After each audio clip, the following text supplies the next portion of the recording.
Hello mga kapayo, ito yung mga posibleng epekto ng pagkaabala natin sa pag-reels natin sa pamilya. Disclaimer lang, maaring nangyayari po ito sa totoong buhay or maaring exaggeration lang po. Sana panoorin at suportahan po ninyo, baka may mapulot po tayong aral. Maraming salamat po. Daddy! Daddy! Daddy! Daddy!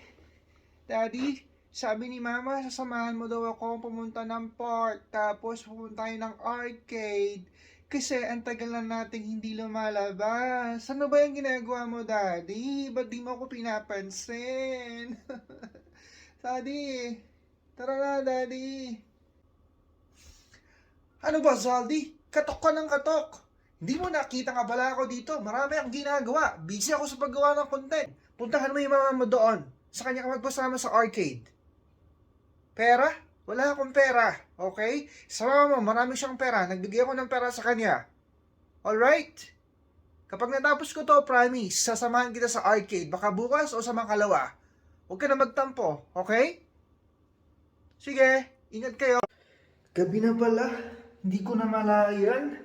Grabe. Grabe yung paglipas ng oras kapag gumagawa ka ng content.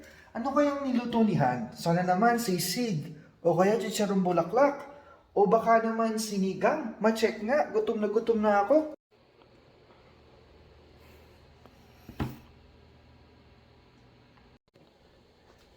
Grabe naman, Han! Han! Honey, nasan ka? Bakit sardinas lang yung ulam? Di ba nagbigay ako sa'yo ng pera? Honey! Han! Ay nako, dadahan naman siya ng dada. Ayoko na nga siyang pakinggan. Yes, honey! Anong parang sinasabi mo? Yung binigay mong pera noong nakaraang linggo pa yon. Wala na tayong budget. Hindi ka nga nagtatrabaho, no? Puro ka reels, reels, reels, reels. Umaga, maghapon, gabi, reels, reels, reels. Reels for more. Kaya nga, yun yung ulam mo ngayon kasi wala kang binibigay na budget. Hindi ka nga nagtrabaho no ngayon at saka noong mga nakaraang araw. Maging responsable ka naman. Maglagyan ka ng oras para sa amin at sa trabaho mo, hindi puro reels ka.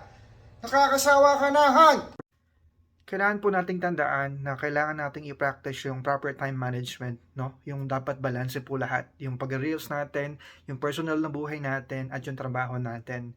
Huwag po nating hayaan or kaligtaan yung pamilya natin, no? Dahil kapag yan napabayaan natin, baka magkaroon po tayo ng malaking problema. And of course, yung ating pong trabaho. Kasi po, yun po yung bumubuhay sa atin.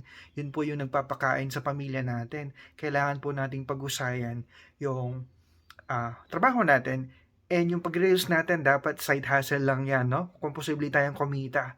Kumbaga, libangan lang po natin siya. Huwag po tayong masyadong magpa-hook, no? At hindi po umuikot lang sa reels yung buhay natin. Marami pa po tayong obligasyon na pwedeng gawin. Yun lang po.